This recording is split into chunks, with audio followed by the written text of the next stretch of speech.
Hey, thank you so much for watching. I'm Pippi Peterson. So I want to bring your attention to a potential very serious hazard that you could possibly encounter while driving your RV or any big rigs that have these big truck tires. So undoubtedly you've heard of flat tires, where all the air goes out, but you got to keep in mind the possibility of your tires shredding and even causing the tire to explode. This is my friend's RV, and he was just on the road driving his RV when all of the thread came off. It started wrapping around and hitting his bins over here, and then the tire exploded. It pretty much blew up the bins. It affected a lot of the electrical wiring that's up here. It exploded that bin as well. Over here, he had set his nice Coleman grill, which is gone and never to be seen again because he was on a highway with a big steep grade on the side, so a lot of his stuff went down into the ravine, so he lost his camp stove. However, that's not even the scary part. Okay, so he lost his stove. It can be replaced. The bin can be replaced with a little bit of money as well, but on the other side of the bin, he had stored a 5-gallon propane tank. And now if that propane tank was literally just swapped with the grill, it could have literally exploded the entire RV. Now on the other side, on this bin over here, he's got a big toolkit, but then next to the toolkit he's got all of his cordless drill and stuff. He was able to get some of the debris. This is cordless drill, what's remaining of it. So all of his drill and a bunch of other things, a small metal toolkit came out, like a smaller size. It could have hit anything, and it quite possibly did. Not to mention all the other people driving on the road behind who also got flat tires. And he knows that they got flat tires because he was waiting for the guy to come help him with the tire. He was waiting 5 hours and wondering, why is it taking so long? Well, when he finally gets here, he realized that the guy's fixing the other people's tires that were right behind him. So anyway, so this is like a heavy thing to be flying out of your RV at, possibly 65 miles an hour. And he's pretty lucky. I mean, just the propane tank was like right here when it could have been over here and been absolutely fatal. So there's a couple reasons why this would happen. There's a lot of tread on the tires, right? It's really thick. And if you don't have enough pressure in your tire, it can actually build up hot air because the thick rubber will absorb. You'll get really hot from driving, and it'll absorb the heat, and it can literally explode the tire. So that's one reason. Another reason is possibly mounted improperly. Make sure to keep your tires really well maintained.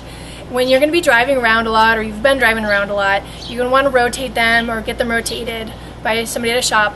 Also, you're going to want to check the alignment, have them aligned, and maybe have somebody inspect them, or you can inspect them yourselves. There should be no cracks. Cracks are always bad, and you definitely need to replace them at that point. Also, you're going to want to have your tires perfectly inflated. You never want to have them underflated.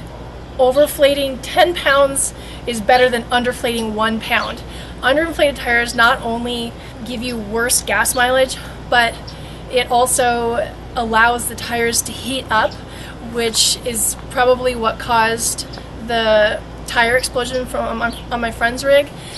So you definitely want to have them inflated. Along with that, you never want to have your load weight more than what the tires can handle. So that's really important for full-timers, because usually the full-timers have everything they own. So make sure you're not exceeding your tire weight limit. Along the lines of inflating them, you can actually check the weight that each tire holds, and or you can check, on your rig, which tires, how much weight they carry, and then you can inflate each tire specifically to your very personal rig. So that's the best thing you can do. Or you can just follow the instructions on the PSI that they give on the tire. When you're parked for a long time, or if your RV is going to constantly be in the sun, you want to use covers on your tires. Also make sure that you're not parking long term on cement that's going to be outside or that's going to be getting really hot.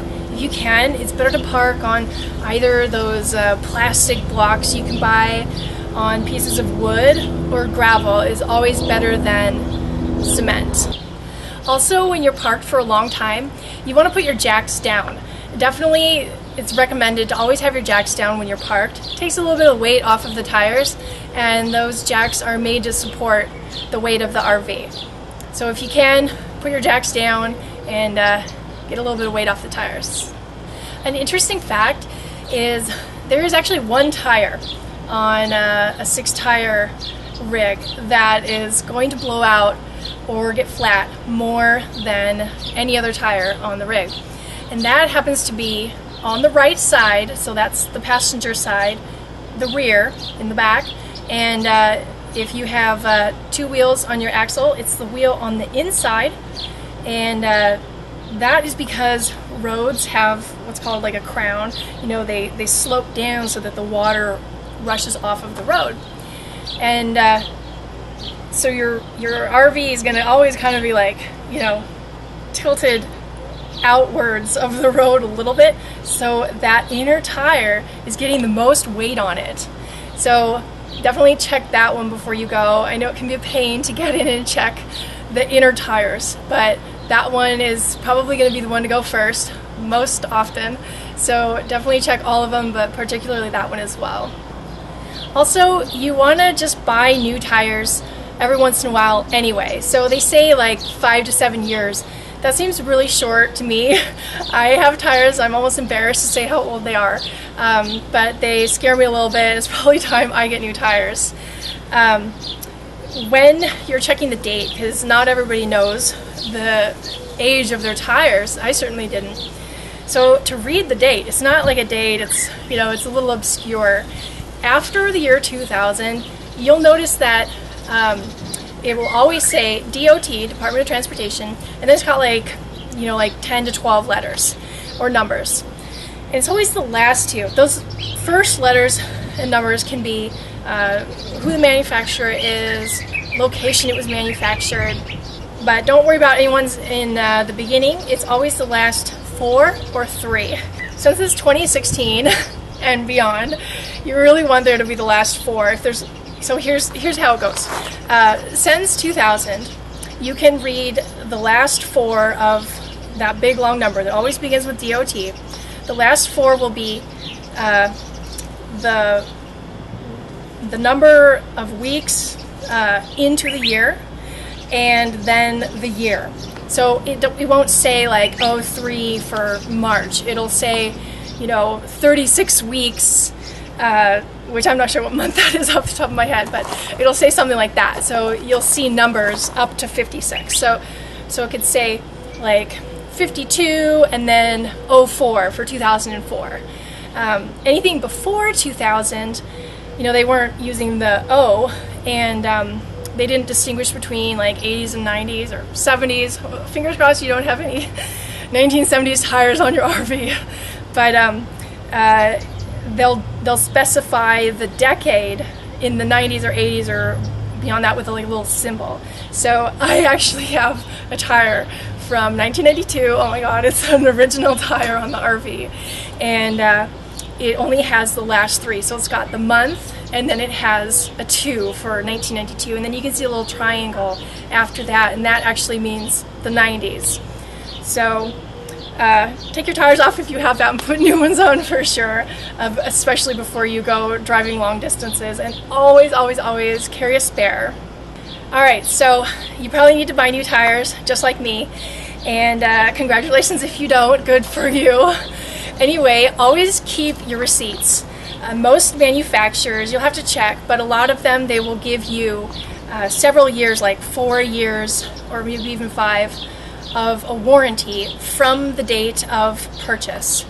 If you don't have the receipt, the warranty will cover from the date of manufacture. So you're thinking, well, when I buy it, isn't that when it's getting manufactured? attention, it is not. You could be buying new tires and they're like already 2 years old. So, you know, if they're saying like throw out your tires after 5 years, you know, that's like almost half the life. So if you're really diligent, you know, make sure that you tell the people putting the tires on that if you're buying new tires, tell them you want the current year, you know, and make sure you get that. Otherwise you could be having 2-year-old tires, probably never used, but still they're sitting and you know, in the whatever environment the stores or the warehouses. So keep that in mind. Well, thank you so much for watching. I'm Pippi Peterson. I really hope that you got some great information from this video. Tires can be pretty scary and be quite fatal if not taken care of or properly attended to. So definitely keep that in mind, and safe travels. Thanks again for watching. Please subscribe to my channel. Share this video, please. It really helps me out. And go check out my website. I have an RV living forum that's at pippenings.com. You can join the forum discussions or just read them for a lot of great information. I got my blog there, and you can get your Keep It Simple bumper sticker. Thanks again. I'll see you soon.